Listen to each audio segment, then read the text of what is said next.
J'ai grandi en m'épanouissant, en étant une petite fille quand même assez joyeuse, mais j'avais autant de joie, que de colère. Je me suis retrouvée à devenir, cet enfant qu'on déteste, qui dit, «Tu n'es pas mon père, tu n'es pas ma mère». Pourquoi moi c'était différent et pourquoi moi ça nécessitait ce placement à l'adoption? C'est-à-dire que je me sentais pas légitime, je me sentais pas liée à eux, j'avais l'impression d'être différente et cetera. Moi aussi, je voulais grandir auprès d'elles, moi aussi je voulais avoir mes frères et sœurs, moi aussi je voulais grandir en Haïti.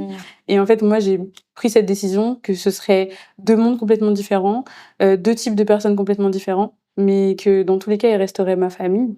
Il y avait pas de doute sur le fait que j'avais ma place dans cette famille et que c'était ma famille. Tu couches avec des gens dehors et tout ça, tu couches avec eux et tout ça, en plus tu prends des photos sexy, tu envoies au mec et tout ça. Il va me demander aussi de lui faire des fellations. Parce que j'ai été violée avec ma grand-mère qui est partie aussi si tôt. Et je me suis dit, allez, vas-y, vas-y. C'est fait attaquer, j'ai jamais vraiment eu peur, j'ai juste eu une telle adrénaline. Bonjour à tous. J'ai couché avec une personne avant le mariage. Écoute-moi aussi. Bonjour à tous, bienvenue sur Emma, écoute-moi aussi, l'émission qui vous donne la parole. Aujourd'hui, j'ai le plaisir de recevoir une jeune femme du nom de Juliette Turbin qui est ici pour nous parler de son expérience, de sa vie et de son parcours. Bonjour Juliette. Bonjour. Merci beaucoup d'avoir accepté notre invitation. Merci pour l'invitation. Avec grand plaisir. Donc, tu es là pour nous parler de ton témoignage puisque tu as été adoptée. Mais avant ça, j'aimerais savoir qui est Juliette. Qui est Juliette? Alors, Juliette, c'est une petite fille qui a été adoptée à l'âge de 2 ans, donc je suis d'origine haïtienne. J'ai été adoptée en France par une famille multiculturelle, donc mon père est franco-sénégalais et ma mère est italiano-polonaise. J'ai grandi en région parisienne et je me suis développée en France. Et dès que j'ai eu mon dernier diplôme, je suis partie découvrir le monde. Le monde. Tu avais ce besoin-là de voyager, peut-être cette envie aussi de Bah découvrir le oui, monde. je viens d'une famille de grands voyageurs, donc du coup, Ça s'est transmis. ça s'est transmis. Voilà. Est-ce que tu peux revenir un peu sur ton enfance? Quelle petite fille tu étais? Dans quel contexte familial t'as grandi? Alors, il faut savoir que dans ma famille, du coup, adoptive, j'ai un frère, donc j'ai grandi, dans une fratrie de 2. J'étais une petite fille turbulente. J'ai fait beaucoup d'ombre à mon frère, mais j'ai grandi en m'épanouissant, en étant une petite fille quand même assez joyeuse, mais j'avais autant de joie, que de colère. C'est-à-dire que je pouvais passer du tout au tout, mais j'étais surtout, une petite fille joyeuse avec beaucoup d'énergie, beaucoup d'énergie, donc que j'ai dû canaliser dans beaucoup d'activités. Et après, je me suis développée et je suis devenue une adolescente. Exactement. Une adolescente en colère, très en colère, donc liée à l'adoption aussi beaucoup, à la quête de soi, de savoir qui on est, et ensuite pour arriver La jeune femme que tu es voilà, aujourd'hui. tout doucement à la jeune femme que je suis aujourd'hui. Et par rapport justement aux relations que tu avais avec, par exemple, tes parents, avant que tu saches que, bon, je sais pas si tu t'en souviens, c'était un peu tôt, mais avant que tu saches que tu étais adoptée, est-ce que tu as des souvenirs, des relations que tu avais avec tes parents, avec ton frère adoptif? Alors, j'ai bien évidemment énormément de souvenirs avec ma famille adoptive. J'en ai pas du tout avec ma famille biologique. Tous mes souvenirs, sont, avec ma famille du coup. J'ai construit pas mal de choses dans mon histoire grâce à mon dossier d'adoption. Donc beaucoup d'informations qui sont dedans sur, ma vie avant, d'arriver. Mais après tout le reste, j'ai énormément de souvenirs avec, ma famille, adoptive, et les relations qu'on peut avoir. Donc, tu as été adoptée à l'âge de 2 ans, comme tu l'as dit.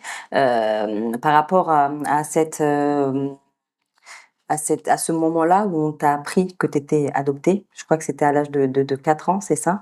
Oui, à peu Ouais. près, oui. Est-ce que tu...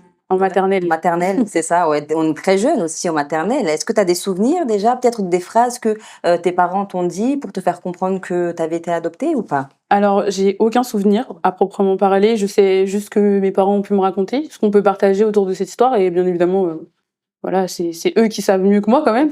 Et ils t'ont pas Mais, dit, t'en as pas discuté avec eux de ça par rapport à cette révélation-là qui t'ont fait? je sais qu'ils me l'ont annoncé quand j'étais en maternelle parce que bien évidemment, quand on rentre à l'école, il y a aussi cette différence qui apparaît. Bien sûr. Donc ma mère est blanche, blonde aux yeux bleus. Donc bien évidemment, quand on arrive à l'école, énormément de questions et ils ont pas tardé à me le dire du coup, très peu de temps après que je sois arrivée. Ils me l'ont partagé, ils m'ont montré mon dossier d'adoption, ils m'ont expliqué d'où je venais, pourquoi j'étais là et voilà. Petit à petit, ils m'ont dévoilé mon histoire et au fur et à mesure des années, j'ai compris, ce qui était dans mon dossier d'adoption. Et Comment est-ce qu'on se construit justement quand on a été déraciné? C'est le terme que tu utilises. Quand on a été déraciné, qu'on se retrouve dans une famille qui est complètement différente de nous, que ce soit culturellement parlant, que ce soit aussi en termes de couleur de peau. Comment est-ce qu'on fait pour se construire dans ce contexte-là? Alors, en premier abord, justement, la construction, elle est compliquée. Donc, c'est d'abord la colère qui prime. Et ensuite vient le fait de pouvoir visualiser cet amour dont on a besoin, en fait, pour justement s'épanouir, trouver sa voie. Moi, je sais que mes parents m'ont apporté énormément d'amour et c'est ce qui m'a permis de me construire. Mais il me manquait toujours quelque chose. Il me manquait un je ne sais quoi. Et je leur disais toujours que c'était pas suffisant. Tout ce qu'ils pouvaient faire pour moi ne semblait pas suffisant à mes yeux. Pas aux leurs, bien évidemment, puisque eux faisaient de leur mieux. Oui, bien sûr. Mais je sais que c'est ce qui a permis de me construire déjà en tant qu'enfant équilibré, bien évidemment. Enfant qui se développe, qui a des capacités intellectuelles, voilà. Est-ce qu'on t'a raconté le contexte de cette adoption-là?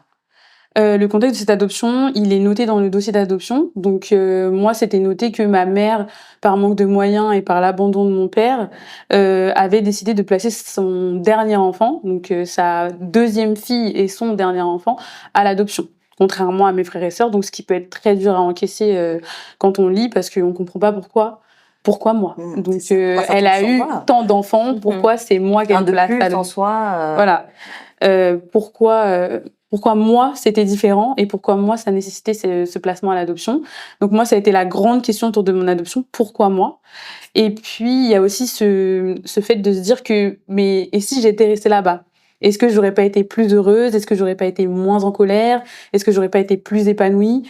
Après on nous répète aussi que c'est énormément de chance et de bonheur toutes les opportunités qu'on a en étant adopté, et c'est vrai, mais sur le moment, quand on est un enfant, c'est pas suffisant. Parce qu'en fait, on cherche des personnes qui nous ressemblent, autant physiquement qu'en termes de caractère. On cherche un amour, voilà, ces sortes de liens du sang qui semblent... naturel, peut-être, qui vient de la personne qui t'a porté, parce qu'il y a aussi ce lien-là. Oui, c'est ça. Quand on est dans... on parle des liens du sang, exactement. Mais parfois, on oublie ces liens du cœur. C'est tellement fondamental de distinguer l'un de l'autre, mais quand on est un enfant, la seule chose qu'on voit, c'est qu'on veut une chose, mais on l'a pas eu. Et on comprend pas, en fait. On comprend pas. On essaie de la chercher, mais les personnes ne comprennent pas qu'on essaie de chercher cette chose-là. Donc, c'est dur de trouver une solution, d'apporter la solution à cet enfant-là qui cherche l'amour, tout simplement. C'est compliqué, en fait, de réaliser que c'est un choix que nos parents ont fait d'avoir un enfant. Ils nous ont choisi, mais que nous, on n'a pas choisi la situation dans laquelle on est et qu'on a aucune main dessus et qu'on doit juste être là et s'épanouir. Et s'épanouir. Moi, je parle plus de s'épanouir, réussir à s'épanouir parce que, en fait, on subit une situation, ça c'est sûr, mais on doit apprendre à se développer dans cette situation. On n'a pas le choix. Et est-ce que, par exemple, durant ton enfance, avec ton frère, il n'y avait pas de concurrence peut-être, ou de sa part, une incompréhension aussi, ou une légitimité de ta place, en fait, dans cette famille-là? Est-ce que tu l'as ressenti ou pas du tout? Alors moi, je sais que pendant mon enfance, pendant une bonne partie de mon enfance, j'ai toujours pensé que mes parents préféraient mon frère. Ah oui. Et lui, on a beaucoup joué en disant que c'était l'enfant préféré. Ah oui. Mais en fait, c'est vrai qu'au fur et à mesure des années, j'ai juste réalisé que c'était une question de fratrie. Parce que même dans les fratries où tous les enfants sont nés biologiquement, il y a cette sorte de concurrence où il y a forcément un qui pense être le préféré. Il y a toujours ce sentiment-là. Mais c'est vrai que quand on est adopté, on a toujours cette question qui plane un peu pendant plusieurs années, où on se demande si cet enfant né biologiquement de nos parents n'est pas préféré à nous, n'est pas plus légitime, d'être leur enfant ou d'être aimé par eux. Et là arrive le moment où voilà, tu t'insères dans le milieu scolaire avec les enfants, un milieu qui n'est pas forcément évident, parce que les enfants à cet âge-là n'ont pas forcément la compréhension ou la prise de recul nécessaire et peuvent parfois être un peu méchants. Comment est-ce que tu as vécu cette scolarité-là par rapport à cette différence que tu avais d'être adoptée? Alors moi, je sais qu'à l'école ou ailleurs, les questions ont toujours été présentes. Même encore aujourd'hui, à mon âge. Est-ce que c'est pas fatigant au bout d'un moment? Ça peut être fatigant, mais après, je me dis toujours que les gens ne connaissent pas. C'est un sujet tellement tabou, un sujet tellement clos. Oui, c'est vraiment, ça reste entre quatre murs, ça doit rester à la maison. Et moi, justement, je suis là pour donner de la visibilité, donner mon histoire, parce que mon histoire n'est pas non plus celle d'autres enfants adoptés, mais donner une visibilité sur ce que peut être l'adoption, et aussi les bons côtés, comme les mauvais. Voilà, essayer de montrer On peut en parler, c'est un sujet qu'on peut aborder. Ça peut être fatigant, mais c'est tout aussi fatigant que c'est enrichissant, en fait, de partager ça au reste du monde, en fait. Et du coup, par rapport au comportement des enfants, comment est-ce que tu l'as subi? Est-ce qu'il y a eu voilà, de l'harcèlement peut-être dû à cette différence? Alors, moi, personnellement, j'ai un fort tempérament, donc bien. le harcèlement, je pense que c'était T'avais pas pas la place, d'actualité. t'étais pas la bonne personne. J'étais pas trop la bonne personne. Mais oui, des remarques déplacées, des jugements tout le temps. Que ce soit que ma mère vienne me chercher à l'école et après, c'est sujet à débat. Voilà. Moi, j'avoue que je me suis surtout concentrée sur le fait que... moi, en fait, j'avais envie d'en parler. Du coup, quand les gens posaient des questions, je leur répondais. Ils demandaient souvent si c'était une question de génétique, vu que mon père est métis, si peut-être Oui, une mère blanche et un père métis avaient exactement. donné une enfant noir. Et j'en disais non, je suis adoptée. Et pour moi, ça a jamais été une honte, en fait. Mm. Je leur répondais honnêtement. Naturellement, en fait. Vous posez pas de questions. La réponse, elle est simple. J'ai été adoptée. Et par rapport à ta relation avec tes parents adoptifs, comment est-ce que ça a évolué? Est-ce qu'à un moment, ça a peut-être dégradé quand tu as voulu peut-être comprendre qui t'étais, en fait?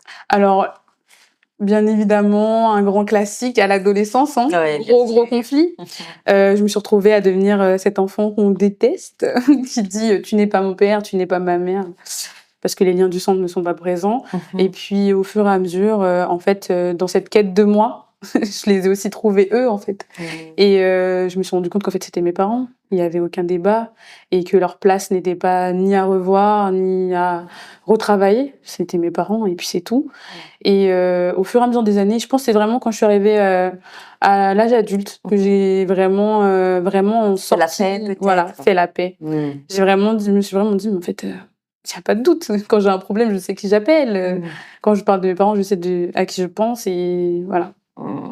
Et par rapport à cette acceptation-là de la place dans une famille, comment est-ce que tu peux aujourd'hui, avec les souvenirs que tu as, hein, comment est-ce que tu peux resituer ta place? Quel enfant tu étais et quelle place tu as fait dans une famille, dans ta famille? Dans ma famille, on va dire que je me suis longtemps sentie pas du tout à ma place. C'est-à-dire que je me sentais pas légitime, je me sentais pas liée à eux, j'avais l'impression d'être différente, et cetera. Et en fait, je me suis rendu compte que j'étais la seule à pouvoir déterminer si je me sentais à ma place ou pas, en fait. Et que je cherchais en eux le fait que eux me confirment que j'étais à ma place, mais en fait, c'était à moi de me sentir à ma place. Et en fait, par tout l'amour qu'ils m'ont apporté et tout ce qu'on a pu vivre ensemble, tout ce qu'on a pu partager, il n'y avait pas de doute sur le fait que j'avais ma place dans cette famille et que c'était ma famille. Et ils t'ont donné la place que tu avais, en fait. Oui, c'est ça, la place que j'avais de deuxième enfant. On avait les mêmes problèmes que n'importe quelle famille, les mêmes débats que n'importe quelle famille. Voilà, donc en fait, on était juste une famille et que je devais accepter que ma place, j'étais leur fille et puis c'est tout. Tu étais le deuxième enfant de la famille. C'est ça. Alors, tu parlais de bons et de mauvais côtés de l'adoption. Si on peut revenir sur les bons côtés, ce serait quoi, selon toi? Les bons côtés, c'est le fait que nos parents nous permettent de nous épanouir. C'est-à-dire qu'on nous offre une sorte de seconde chance et on peut pas nier le fait que c'est un bénéfice pour l'enfant adopté.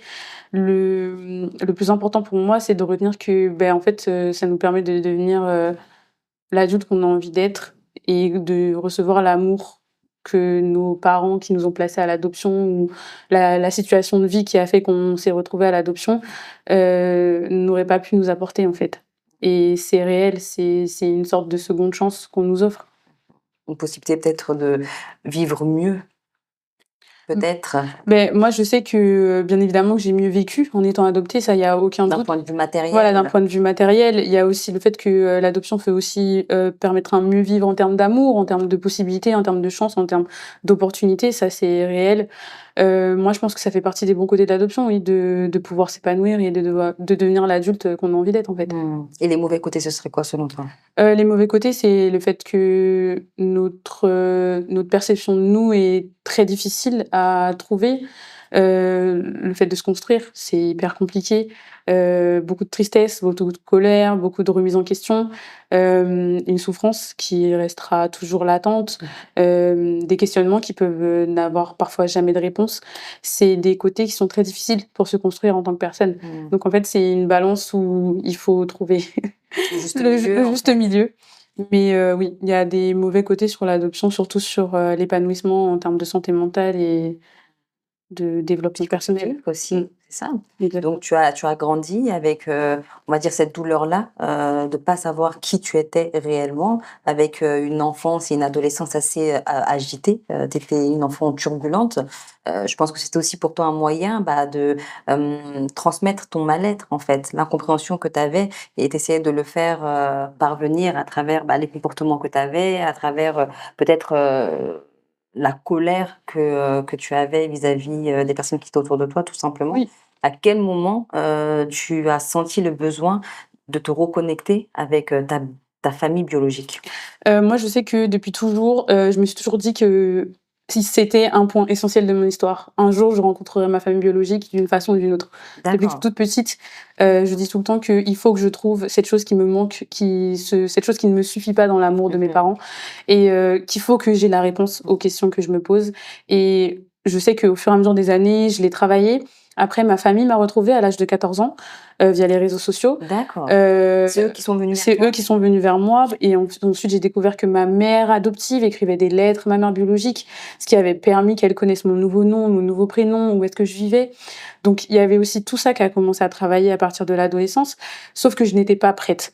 Donc pas prête à les rencontrer, pas prête à faire ce voyage. Donc j'ai travaillé sur ça en me disant: «Il faut que je le sente» et en fait, 20 ans après mon départ d'Haïti, donc à l'âge de 22 ans, en 2018, je me suis dit: C'est ça y est, c'est le moment, je le ressens. J'ai avancé en termes professionnels, donc je savais où est-ce que j'allais, et quel métier j'allais faire. J'avais des amis, j'étais dans une relation amoureuse, donc en fait, tout avançait dans ma vie et je me suis dit: «La seule chose que je n'ai pas réglée encore aujourd'hui et la chose à laquelle je n'ai pas de réponse, c'est mon passé. Donc il faut absolument que je sois en paix avec mon passé pour pouvoir avancer dans l'avenir».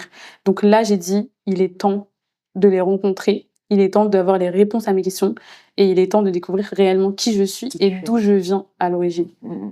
Justement par rapport, à cette rencontre avec, qui tu es, quand on est adopté, de famille, qui a une culture totalement différente, c'est pas forcément facile parce que ta maman avait les cheveux lisses, tu as les cheveux bouclés, crépus. En termes justement de reconnaissance, en termes d'apprentissage sur la femme que tu étais, la femme noire que tu étais, comment est-ce que tu as réussi, à t'y retrouver? Est-ce que tu as réussi à t'y retrouver? Est-ce que ta maman aussi t'a accompagnée sur ce chemin-là?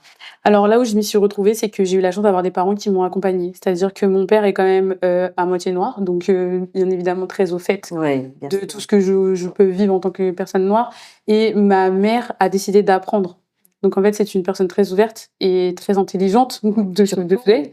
Elle a décidé d'apprendre à coiffer les cheveux crépus. Elle a décidé de prendre conseil auprès de femmes noires pour coiffer mon cheveu, pour me donner les meilleurs conseils et les meilleures chances d'être, en adéquation avec mon image, de m'accepter comme je suis. Et mon père derrière aussi travaillait ça en me disant que j'ai aucune honte à être qui je suis, à être une femme noire, Mmh. à être adoptée. Et tous les deux, en fait, ils ont fait ce travail. Mmh. Et ça vient d'eux, en fait.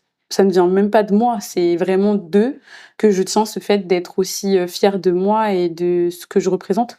Et de pas avoir honte, parce De que pas avoir honte, c'est ça, exactement. parce que comme tu avais pas de représentation à la maison, au quotidien, d'une personne qui te ressemblait, des fois on a vite fait de se sentir peut-être inférieur ou pas se sentir représenté, donc être un peu, la honte de la famille, à vouloir même des fois se cacher. Là, c'est bien cet accompagnement, je trouve, qui est très important quand, les parents font appel à ces démarches-là, d'adopter, de prendre en considération qu'on prend une personne qui est complètement différente. Oui. Et c'est important de, intentionnellement la raccrocher à ses origines, bien qu'on ne connaisse pas. On peut faire des recherches, il y a toujours des spécialistes, il y a toujours des personnes aujourd'hui qui sont là pour nous accompagner en ce sens, pour aider aussi l'enfant à se connaître lui, à connaître sa culture, à connaître qui il est, à savoir s'habiller, se coiffer, tout ça, ça fait partie aussi de l'apprentissage quand on Oui. adopte un enfant. À pas prendre à la légère aussi. À ne surtout pas prendre à la légère. Et c'est là que je pense mon adoption aussi a fait la différence. Enfin, mes parents ont fait la différence en m'accompagnant justement sur ce sujet-là, sans aucun tabou, et en me disant que c'est pas parce que je n'ai pas de personne qui ne me ressemble au sein de cette famille que je ne suis pas légitime d'être qui je suis. Exactement. Donc arrive le jour où, en 2018, tu as le courage et tu sens que c'est le moment de rencontrer ta famille. Quand tu arrives sur le sol haïtien, quelle a été ta première impression et ton premier souvenir? Alors, il faut savoir que j'y suis allée avec ma famille adoptive en Haïti. Ah, d'accord. Je leur avais fait la demande de venir avec moi et de partager ce voyage avec moi. Donc, on a fait ce voyage tous ensemble. Et moi, le premier souvenir que j'ai quand j'arrive sur le sol haïtien, c'est mon père qui descend les marches avant moi, qui se retourne vers moi et qui, un grand sourire, me dit t'es de retour chez toi. Oh. Et ça m'a émue parce que je me suis dit il comprend l'importance que ça a pour moi de revenir sur Ton sol. voilà, sur mon sol, sur ma terre d'origine en fait. Et c'est le premier fort souvenir que j'ai. Et ensuite, c'est en sortant de l'aéroport, je vois mes frères qui sont des copies physiques de moi. Toi. Et je les prends dans mes bras.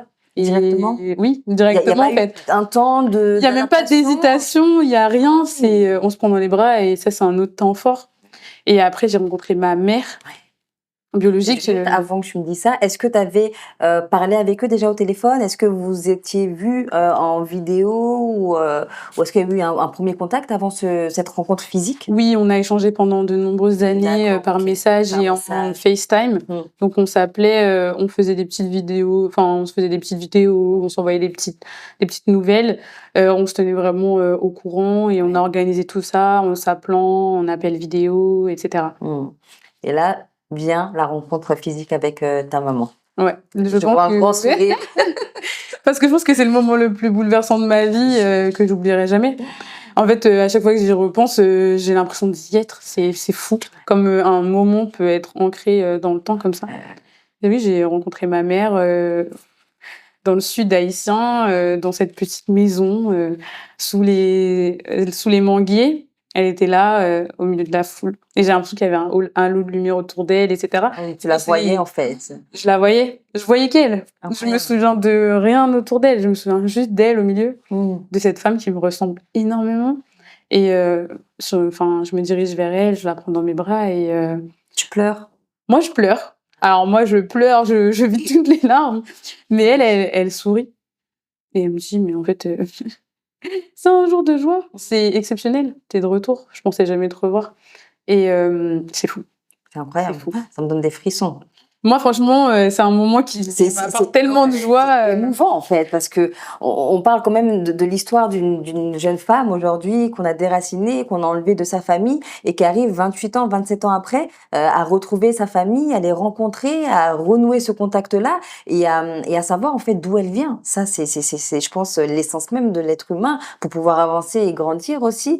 C'est important de savoir d'où tu viens. Et quand tu es adopté, c'est quelque chose qui est très compliqué. Oui. Je sais que moi, je sais que quand je raconte mon histoire à d'autres enfants adoptés, ils se sentent pas forcément concernés parce que j'ai vécu, parce qu'on n'a pas tous cette chance-là, en fait, de retrouver nos familles, de pouvoir les rencontrer. Et moi, en fait, à ce moment-là, je me suis rendu compte à quel point j'étais chanceuse de pouvoir la serrer dans mes bras, de la retrouver, qu'elle soit là. Et qu'en fait, toute cette histoire qui parfois me semble complètement irréelle, ben, elle est réelle. Et cette souffrance, elle est réelle, mais ce bonheur aussi, il est réel. Et c'est fou. C'est incroyable. C'est une sensation folle. À quel âge t'as eu conscience de ton histoire, à savoir que ta maman avait décidé de te faire adopter? Moi, je sais que à la maternelle, quand mes parents m'ont annoncé que j'étais adoptée, c'est écrit dans mon dossier. Mais c'est beaucoup plus tard que j'ai appris qu'elle m'avait gardé 1 an auprès d'elle avant de me déposer à l'orphelinat, ce qui faisait aussi une grande différence dans mon histoire, du coup. Donc là, il y a beaucoup de questions entre tout ce temps-là avant de rencontrer ta maman biologique. Il y a beaucoup de questions que tu as dû avoir par rapport au fait que tes 4 frères et sœurs aujourd'hui vivent ensemble. Toi, tu es la seule qui a été donnée pour adoption. Comment est-ce qu'on fait après tout ça pour pardonner à sa mère biologique et pour essayer aussi de nouer une relation saine? Est-ce que tu lui en as voulu déjà dans un premier temps?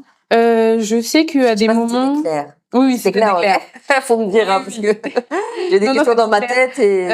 en fait, Je pense qu'à des moments, j'en ai voulu. Parce que je me suis souvent demandé, mais pourquoi moi?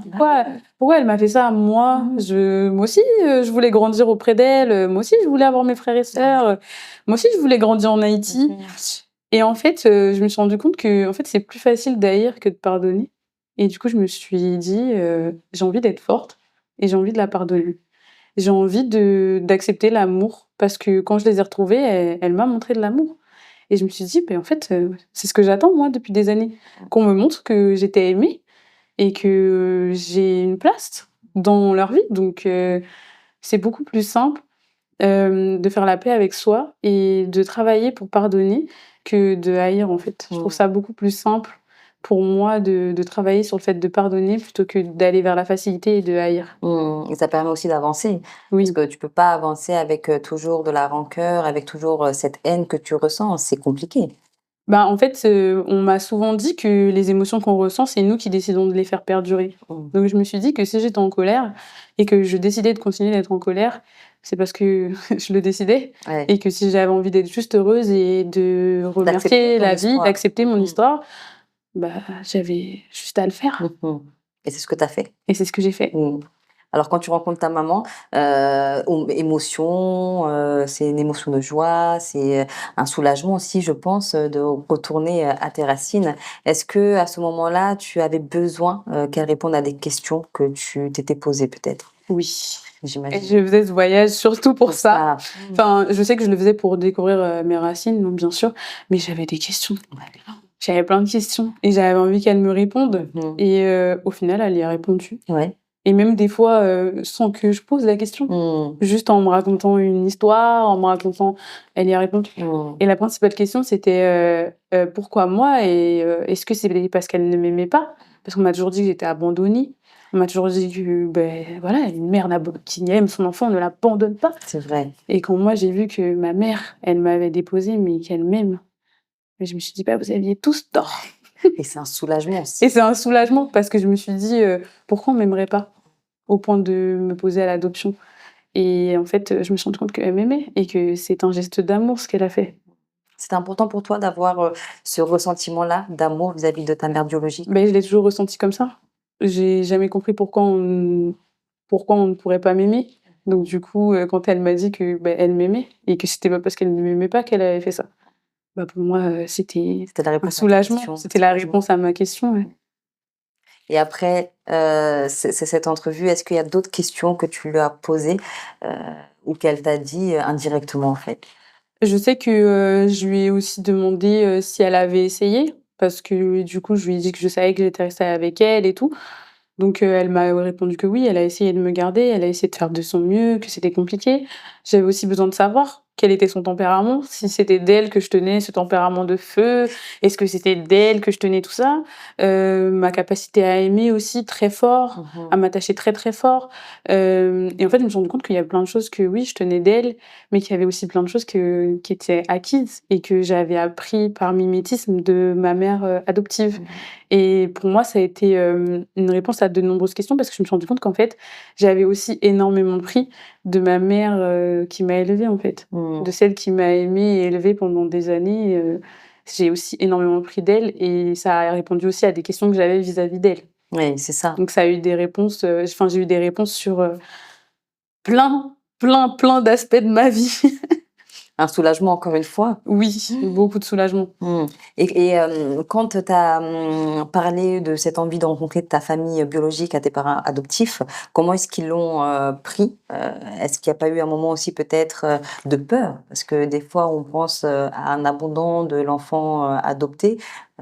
Oui, pour retrouver sa Voilà, famille biologique. exactement. Des fois, ça arrive, c'est pas forcément évident. Comment est-ce qu'ils l'ont pris? Je sais qu'ils l'ont plutôt bien pris puisque voilà, ils t'ont accompagné vers ce processus. Mais sur le moment, comment est-ce que ça a été perçu? Je pense que mes parents, comme tout parent, ils ont eu peur. Ils ont eu peur que je laisse de côté, que je les laisse de côté. Ouais, mais je pense aussi qu'ils avaient compris que j'en avais besoin et que pour eux, en tant que parents, le plus important, c'était que je fasse ce que j'avais envie de faire parce que j'en ressentais le besoin, plutôt que de laisser leur peur prendre le dessus. Et en fait, ils se sont dit, vaut mieux qu'on l'accompagne et qu'on l'aide à vivre ce moment plutôt que de se placer en opposition et du coup peut-être de mettre des barrières et des distances avec elle. Et moi, je sais que c'était très important pour moi aussi, pour me dire qu'en fait, il pourrait vivre ce moment avec moi Oui. et du coup, qu'on aurait ce moment partagé ensemble aussi. Du coup, il pourrait pas imaginer quoi que ce soit.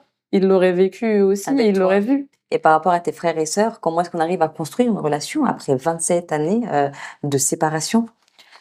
Ça a été un peu facile, C'est j'avoue. On a cette facilité avec mes frères biologiques. On se parle facilement, on se donne des nouvelles facilement. Je me sens pas mal à l'aise avec eux, ils se sentent pas mal à l'aise avec moi. Ça a été assez fluide, rapidement.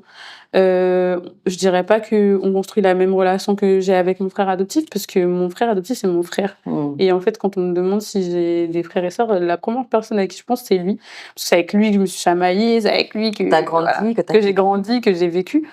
Mais pour mes frères biologiques, ouais, je sais qu'ils ont une place dans ma vie, mais j'ai décidé maintenant où était la place de chaque personne dans ma vie. Oui, tu étais obligée de les mettre dans des places, en fait, Oui. pour organiser tout ça. Bah, pour pas me laisser envahir, en fait, Mmh. et pas non plus me laisser submerger, parce que c'est important aussi de savoir où est la place de chacun et quelle place je leur donne dans ma vie. Et justement, aujourd'hui, tu as 2 familles, une famille adoptive et une famille biologique. Comment est-ce qu'on réussit à mettre chacun à la bonne place? Mais moi, je dis souvent, pour ceux qui connaissent Tarzan, il y a cette fameuse phrase qui dit 2 mondes, une seule famille. Et en fait, moi, j'ai pris cette décision que ce serait 2 mondes complètement différents, 2 types de personnes complètement différents, mais que dans tous les cas, il resterait ma famille. Et que du coup, ma priorité est à la famille que j'ai côtoyée et qui m'a aimée et apporté tout ce dont j'avais besoin, avec qui je partage mes premières fois, mes absolument tout. Et que bah, cette autre famille qui sont les liens du sang, les origines, bah, resterait dans ma vie quand même, à la place qu'elle a toujours eue, en fait. C'est-à-dire un peu à distance, mais toujours en Présente. connexion, toujours présente. Donc en fait, c'est des nouvelles fréquemment. Qu'est-ce que tu fais? Où tu es? Est-ce que ça va? Etc. Dès qu'il se passe quelque chose en Haïti, prendre des nouvelles. Et ma famille adoptive, c'est tout le temps. Il y a quand même cette différence-là, en fait, que tu ressens. Ça veut dire qu'aujourd'hui, ta famille biologique, bien que ce soit ta famille biologique, elle pourra jamais avoir la place, entre guillemets, de ta famille adoptive. Absolument pas. C'est une famille qui nous élève, qui nous aime et qui nous permet de devenir ce qu'on a toujours rêvé d'être, ne peut pas être mise à l'écart. Aujourd'hui, est-ce que tu es reconnaissante vis-à-vis de tes parents adoptifs? Oui, et je le dis souvent. Ouais. Quand j'ai sorti mon livre, Juliette Justement, Rose, on va en justement, revenir, ouais. ma mère bah, m'a dit « Oh là là, les premiers chapitres, j'en prends pour mon grade !» Et après, je lui ai dit « Mais est-ce que tu as remarqué toutes les déclarations d'amour dans les chapitres qui suivent ?» Et elle m'a dit « Oui ». Et je lui ai dit voilà, c'est l'essentiel à retenir, c'est que au départ, ça a été difficile. Pendant longtemps, c'était difficile, mais maintenant, c'est clair. C'est clair pour toi. C'est clair pour eux, moi pour elles. et pour eux et pour tout le monde. Tout le monde est au clair et c'est parfait. Donc, tu as également, comme tu l'as dit, écrit un ouvrage donc, qui s'appelle Juliette Rose, rapidement. Tu peux revenir un peu sur ce beau récit que tu as écrit? Alors, j'ai écrit, du coup, chronologiquement, l'histoire de ma vie, donc 27 ans. Hein. Il s'est passé beaucoup de choses et dedans, j'évoque les épreuves que j'ai pu traverser, tout ce que j'ai pu faire, des petites anecdotes sur ma vie et je partage voilà, ce chemin de guérison et ce chemin de découverte de soi pour devenir aujourd'hui la femme que je suis. Tu es également présente sur les réseaux sous le nom de Nols. Pourquoi Nols? Et qu'est-ce que tu essaies de transmettre à travers les réseaux sociaux, tout simplement? Alors, pourquoi Knowles? À la base, c'est parce que j'avais décidé qu'à 16 ans, j'étais la version Wish de Beyoncé Carter Knowles. Ok. Donc, j'ai cherché un nom qui sonne exactement pareil, mais qui s'écrit différemment. Et je voulais un pseudonyme. Donc, ça c'est resté depuis 2012. Quand même. Quand même. Et après, du coup, d'abord, c'était comme tout le monde, hein, un blog personnel où je partageais ma vie. Et au fur et à mesure, c'est devenu quelque chose de plus important. Ça a pris de la place parce que du coup, on m'a dit que je véhiculais des messages importants. Donc que ce soit pour les enfants adoptés, pour les femmes noires, pour le port du cheveu naturel, pour les voyages seuls, les voyages au bout du monde, mon travail aussi en tant qu'infirmière puéricultrice. Voilà, je partageais des aspects de ma vie qui, en fait, faisaient écho dans d'autres chemins de vie. Et ça a amené ces gens à me suivre. Et je suis très émue à chaque fois que je les rencontre parce que ils me font me rendre compte que en fait, ce que je peux partager peut les aider à certains moments de leur vie. Ils se sentent compris. Et c'est quelque chose. Hein. Bah, j'imagine. Et c'est aussi pour toi une manière d'apporter aussi de l'amour. Cet amour que tu as à excès, ça te permet aussi de le transmettre à d'autres personnes potentiellement qui te regardent, qui vivent les mêmes situations. Exactement. En fait, j'avais besoin de devenir l'adulte dont j'avais besoin quand j'étais enfant. Je le dis aussi dans mon livre. J'avais besoin de devenir cet adulte. Et du coup, c'est impressionnant aussi de devenir cet adulte dont d'autres adultes peuvent avoir besoin aussi. Et c'est important. Comme moi, je vais m'enrichir d'autres personnes. C'est vraiment incroyable de voir que d'autres personnes peuvent s'enrichir de mon parcours et de mon chemin de guérison pour chaque épreuve que j'ai traversée. Aujourd'hui, est-ce que tu serais à même d'adopter ? Alors moi, je m'en sens tout à fait capable. Après, je pense que aussi mon diplôme en est pour quelque chose. Hein. Quand on devient infirmière puéricultrice, on est tourné autour de l'enfant. En tant que personne aussi. Après, oui, je me sentirais capable. Mais est-ce que j'en aurais envie ? C'est tout autre chose. Parce que cet enfant adopté, quand il va me faire sa crise, c'est pas facile. Je vais le regarder et je vais le dire, en fait, j'ai fait exactement pareil. Exactement. Il faut avoir les épaules solides aussi. Félicitations à toutes ces mamans, ces papas qui prennent la décision d'adopter. C'est pas évident. Et félicitations aussi aux enfants aujourd'hui qui sont adoptés à travers leurs histoires et leur courage de vivre. D'être là où ils en sont, comme toi d'ailleurs. Exactement. On est une petite communauté d'enfants adoptés et on essaie de s'en sortir. Et moi, j'essaie de donner la voix à ces enfants pour qui c'est pas forcément facile, que ce soit de l'adolescent à l'adulte. Voilà. Essayer d'ouvrir la voix, la parole, libérer la parole sur ce sujet-là. Et est-ce qu'on se comprend entre adoptés ? Pas tout le temps. Pas tout le temps ? Mais quand même, on peut plus facilement se comprendre, je pense. Si tu avais un dernier message à faire passer, ce serait quoi, Juliette ? Alors, si j'avais un dernier message à faire passer, c'est ce que j'ai appris sur cette dernière année. C'est si ton cœur bat, tu es en vie. Et c'est ce qui m'a permis de sortir la tête de l'eau toute cette dernière année. Ça a été fondamental pour moi de me rendre compte que tant qu'il me restait des choses à vivre, la vie en vaut le coup.